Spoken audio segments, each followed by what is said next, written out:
Believe it or not, Christmas is just 1 week away, and today we have a special holiday treat. For this week's How Does Your Garden Grow segment, Gurvir has traveled to the beautiful Hillwood Estate in Northwest to see how they are decorating for the holidays. Gurvir, can't wait. Oh my goodness. Listen, Allison, Tony, if folks have never been here, this is a hidden gem right in the heart of Northwest Washington. Hillwood Estate Museum and Gardens was the former estate, actually the last home of heiress Marjorie Merriweather Post. Of course, a lot of you know her from the Post Cereal Company, and the mother of Dina Merrill, the actress.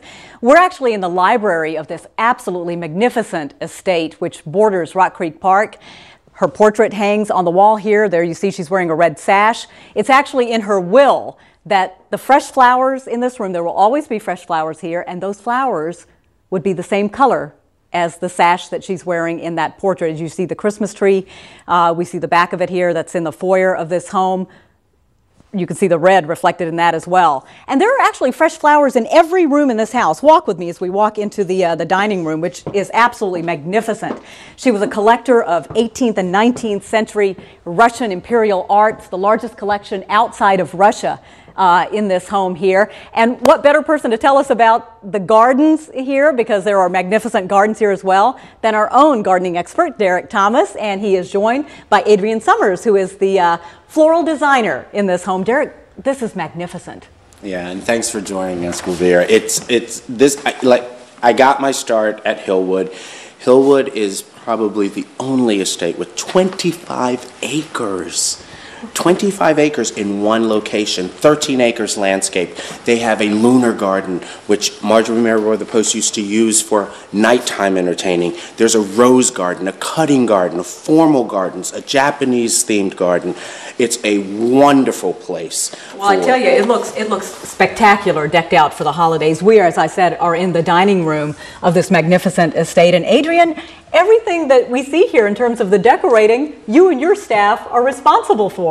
Yes, I actually do the decorating here at Hillwood, and then I do have a team of volunteers that also assist in the decorating with me. And obviously from the dining room table, you see that we have placed a artificial Christmas tree in the center of the table. Which you don't often see. Now, why the Christmas tree in the middle of the table? There are actually some archived pictures that we have found that actually display a Christmas tree on her dining room table. So that is why we have tried to keep within Mrs. Post's theme and the way that she decorated during her era. And everything that is used to decorate in terms of the flowers here come from the estate itself?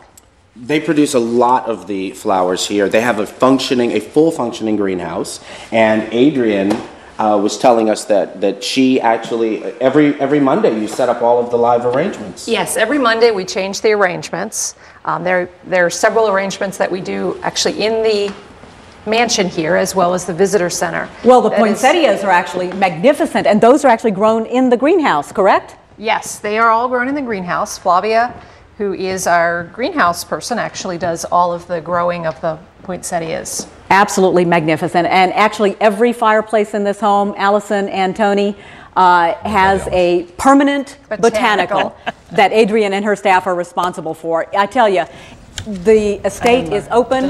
They close for January, open from February through December, Tuesday through Saturday from 10 in the morning until 5. All the information on our website. Back to you. All right. Thanks so much. That's great. Thanks, Gurvir.